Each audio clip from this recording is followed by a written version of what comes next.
There's this thing in comics called anger panels, or at least that's what I call them. It's when you're coloring a page and you get to a super intense moment and you go, you know what, this panel is just going to be red. And what's so cool is that it saves a ton of time during the coloring process, but it enhances the story too.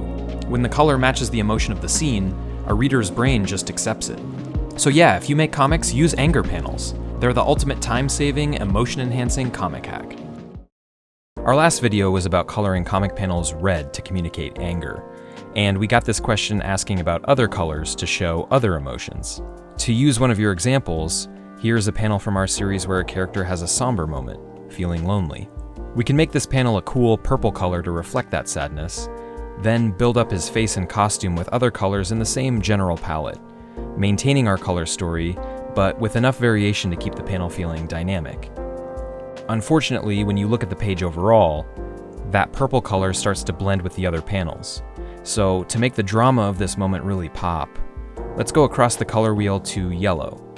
It's no longer a monochromatic panel, but now that new background actually enhances the emotion, that sense of isolation and loneliness.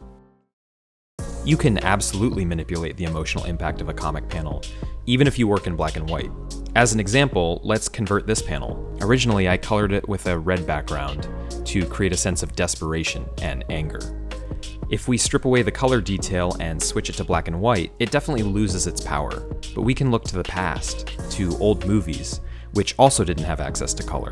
You'll often see close-ups of characters in old movies with sudden, dramatic, single-source lighting. So I'd like to kind of recreate that old gothic horror feel here. I like the idea of a strong light source from below, which throws her forehead in shadow and draws attention to her eyes and cheekbone, making her expression feel crazed and urgent. I'll add some halftone texture for our friends who are manga fans, and the result is a really intense reaction shot that doesn't match the rest of the lighting in the scene, but can be inserted into a page for a dramatic moment. We've talked about heightening emotion with red backgrounds and creating dramatic effects in black and white, and a lot of people asked what happens when you combine the two. The effect is really powerful, especially on an all black and white page. It reminds me of old Sin City comics, which are some of my biggest influences to this day. If you're working in black and white or making manga, it's really worth trying a couple moments of single splash color for drama. A great way to get better at comic coloring is an exercise that I call one color, one brush. One gray tone and a default hard brush. No gradients, no color variants. It's a way to simplify and force yourself to make smarter choices. So here's an amazing concept drawing that Lydia did of an Akira exercise bike. I know that I want to shade the bike in, but I also want certain details to pop, like the stickers, the screens and panels, and the water bottle. Those are pretty easy choices. But here's where it gets interesting. I want to knock the background back, but when I shade this window in, now it's competing with the bike and it ruins the composition. So first things first, I'll erase out the windshield and this futuristic screen she's got on the window. And that's much better. I like that, but it does still feel like the character herself is lacking detail. I'll shade her clothes in, but now she's starting to blend with the bike. So maybe some rim lighting will help her pop. And actually, that's a nice effect that we can put all over the bike for some nice detail that's still clean. Add some quick texture, flip the shading layer to a bitmap halftone, and we've got something that has great contrast and clarity, but was actually pretty quick to render. Here's a great question that I think anyone who's colored comics can relate to, which is how you avoid overshading when you color. And the answer actually starts before the shading process. It starts with your initial color choices. So here we've got kind of a basic palette. Because those colors aren't super interesting by themselves, you feel like you need all this detail and layers and contrast to make it feel polished. And this is how you get something totally overworked, like a comic from the late 90s. But remember that coloring comics is an emotional art form, so let's go less literal and create a more unified, cool color palette. This palette is inherently interesting, so we don't need a lot of shading to make this feel sophisticated, just a couple of swipes of a darker tone. And maybe for our light source, we'll use green. Green and purple naturally contrast as secondary colors, so we don't need all these layers to make it feel like our lighting really pops. The end result isn't actually that detailed, but it tricks your eye into thinking that it is because there's a lot of natural contrast due to color variance. Here's how to use atmospheric perspective to create a sense of extreme distance when coloring line art. This technique is based on a real phenomenon. when the Earth's atmosphere actually makes objects in the far distance seem a bit hazy and washed out. And this is surprisingly easy to simulate. For example, here's a sequence in a desert landscape. The colors are done, but I want to knock the mountains back so that these characters pop a little bit more. So I'm just going to take a slightly darker version of the purple that I used and color it directly onto the line art layer with a clipping mask, carefully avoiding the characters as I go. It's such a simple technique, but you can see how much of a difference it makes. Definitely recommend trying this on any outdoor scene for some extra polish.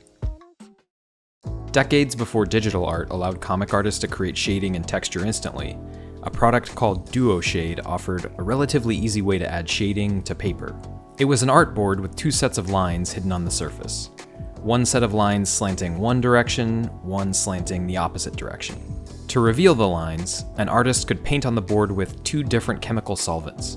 One solvent revealed one set of lines, reveal the other, and the lines would cross, creating a second, darker shade. Two levels of shading, and hence the name DuoShade. At the time, it was groundbreaking, and is perhaps most famous today for its use in the original black and white Ninja Turtles comics. Recently, I realized how easy it would be to simulate DuoShade digitally. You just need a file with two layers of lines that are masked out. Then just take a brush and paint away the mask on each. It was an interesting exercise. I love anything that forces creativity within limitations, and I was surprised at just how classic the final result was. It really does remind me of that golden age of Ninja Turtles. For whatever reason, I've always been obsessed with creating comics that look like old comics. Maybe just because it feels like a magic trick to use digital tools to simulate something that existed before digital. But for this one, I'm using the Halftone system from True Grit Texture Supply, and this isn't sponsored or anything, it's just really cool. Basically, you use this color guide they give you to pick all your flats, and then you actually build each color with these brushes that paint halftones in cyan, magenta, yellow, and black. And it really is like an old school 4-color process. And with some textures, this really does feel like it's something straight out of an old fantasy comic from the 70s. Here's a comic coloring exercise that I call double complements, which is great for practice or finished artwork. First, we're going to grab our first set of roughly complementary colors from opposite sides of the color wheel. Then I'll use the yellow to block out the scene with a bright background, and the purple for the darker foreground elements. And now I'll go in with that same yellow and a smaller brush and do some highlighting for dimension. Next, I'll grab another set of complements in the same family, but now shifted a bit warmer. We'll use those as gradients. First the sky, then across the entire foreground. Finally, I'll select my highlights layer and use the same sky gradient but in the opposite direction as the background, so the orange color pops against the yellow sky up top. From here, you can finish this into final artwork with texture and add an extra color or two on things like sound effects. Here's how fake lighting can save you during comic coloring. After I rendered the background of this panel and flatted the character, I realized I hadn't planned properly, and the color similarities were making her blend into the wall.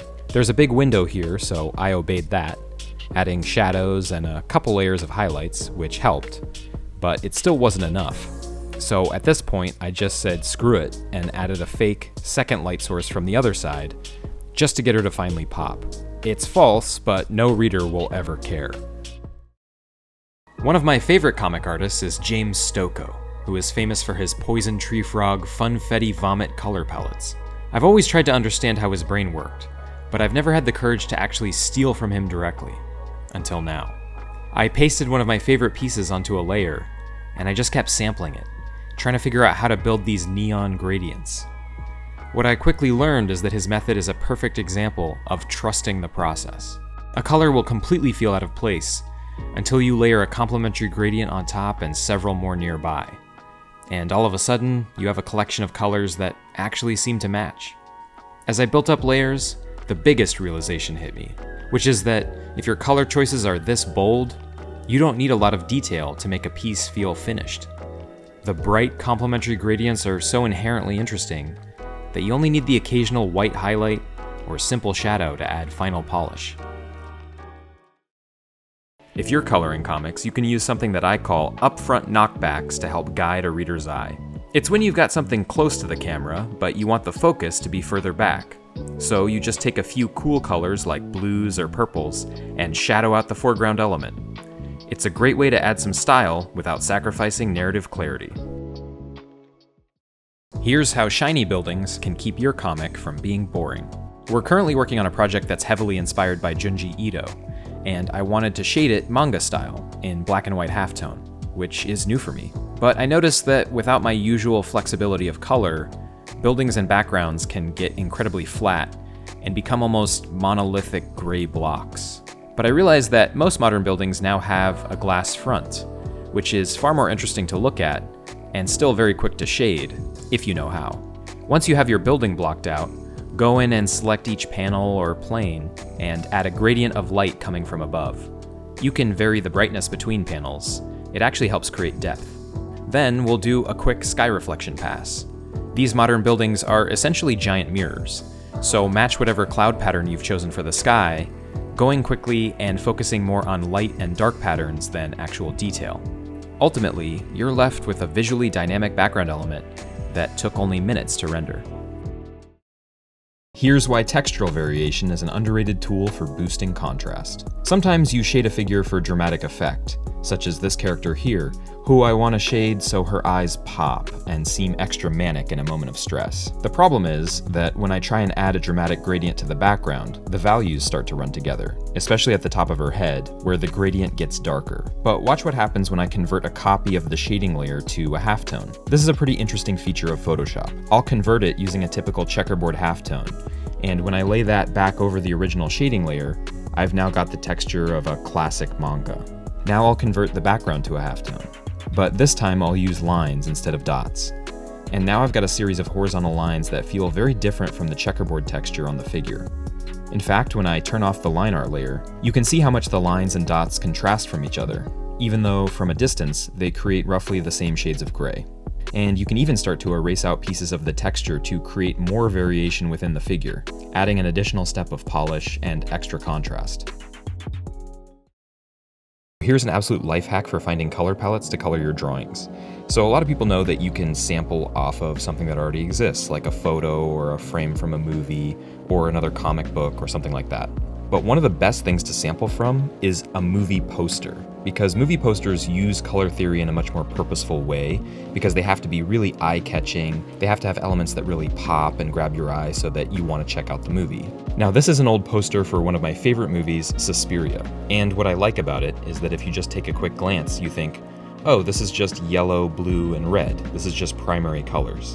But if you actually zoom in and look, there's a lot of gradients that merge colors together, and the in-between colors are really rich and distinctive. There's brighter colors, but there's also counterparts that are more muted or desaturated or influenced by earth tones.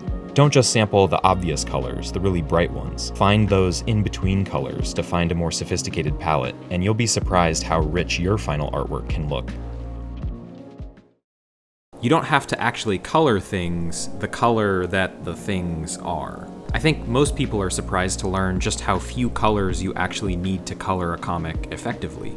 In fact, having a limited palette allows you to do what I'm doing here, which is grab two of my swatches at random and create an accent panel with them. In the reality of the story, there's no reason why the world would suddenly switch to blue and pink, but that's not how a reader will interpret this panel, because I use these colors throughout the rest of the page, and so this reads as an emotional accent panel. In fact, if you weren't watching a video about it, it's unlikely that you would consciously process this color change. But subconsciously, the balance that it creates on the page, the emotional impact that it gives this small moment, you might feel that as a reader, and that will draw you further into the story. So as you pick your palette and color your pages, remember that comics are often at their best when they're imbued with a lot of artful surrealism. I'm doing our next comic in both color and black and white, and it led me to answer an age-old question: is it harder to do a really big, complicated panel with lots of colors, and therefore theoretically more work, or is it harder to do a really big panel where you can only use black and white? There's tons of detail in both of these panels, and I can tell you definitively that the black and white panel is much harder, because the night scene in black and white, there's more decisions. There's more contrast-based decisions. You only have a certain number of shades that pop from each other. So you have to get really clever about using 20% gray versus 50% gray, while maintaining the illusion that it's all very dark, when in fact there's actually a lot of lighter shaded grays in it. The color panel took longer. It actually took longer to do this, but ultimately you have a lot more natural contrast, because you can put something red up against something blue, green, and yellow, or you can put something pink up against something orange. You can always maintain contrast, so you don't have to make such difficult decisions each time, even though it's still very labor intensive to pick those colors and shade the whole thing. All right, it's time for a line check. So line check is when you turn off the line layer that sits on top of all your color layers in your colored comic book page. And it's a way to make sure that even without the line art, you have good natural contrast in the values of all your colors, so that you're not overly reliant on the lines to do all that work for you. It just makes your comic pages look cleaner and better and easier to read and more pro overall. How's this one? This one probably will pass line check pretty well. Okay, well, she's looking she's looking a little rough, but yeah, I mean, okay, ignore the fact that the shapes are messed up, but we're just looking at value and contrast. So these skeletons look really good on the lighter background. The orange and blue naturally contrast, of course. Eyeballs pop really nicely from the purple. This staircase pops really nicely, even though it's kind of purple and it's on a purpley background. It's still got enough value difference to pop on its own. Even without the lines. This one's a good line check. It's a lot of blues and purples that are all kind of in the same family. That's okay. You can see that there's enough like edge highlighting on a lot of stuff with pure white to make it pop. There's nice highlighting on the mountain peaks. It's maybe getting a little muddy down here where the values start to blend together.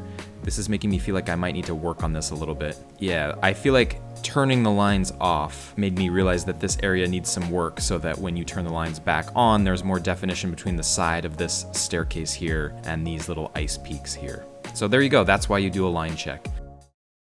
All right, it's time for another line check. Now, last time I turned off the lines and a lot of people said that my stuff looked fully rendered without the lines. I wanted to show the first issue of Interdimensional. The first issue of Interdimensional, I was really insecure about my coloring, and I compensated by doing way too much. I like over-rendered everything. But what I learned is that as a comic colorist, sometimes you can take too much time and you just slow the whole process of the book down. And when I turn off the lines, it looks pretty much fully rendered. I mean, there's a lot of detail in here. If I turn the lines on, you can see that the main thing that the line art is adding are these shadows along the walkway, along the bottom of the walkway. I don't necessarily think I should have rendered all of these shadows. I mean, this is so much time with the brush tool to like get these shapes in. I could have just trusted the line art to do that work for me. So this is a great example of a line check actually showing you when you've done too much, when you've over-rendered. You become a bottleneck in the process. So that's something to watch out for. All right, it's time for a black and white edition of Line Check. So if you follow us, you've seen the technique where you turn off the line art layer and it reveals whether you have good contrast, whether your color values are distinctive enough from each other. Up until now, I've only showed line check on colored pages, but it's maybe the most useful on black and white pages because you don't even have the luxury of color to try to make contrast. You have to be smart with your values. So this panel in particular was really tricky because it's a black and white night scene. You're trying to maintain the sense that everything is dark, but you also have to define all of these objects that are in the foreground or in the background, make sure the figure still pops. So let's turn off the lines and see how we're doing. I think what's cool is once the lines are off, you can sort of see the techniques I was using where I put the darkest objects in the foreground. By making all the foreground objects darker, it forces your eye to the middle, to the character, which is supposed to be the real focal point. And that focal point doesn't have to be the foreground of the panel. That focal point can be anywhere you want to guide the reader's eye. And putting quote unquote important things further back in your compositions will help everything feel more dynamic. And so I'd say we're in pretty good shape. I'd say this one is mostly done. Overall, line check is successful.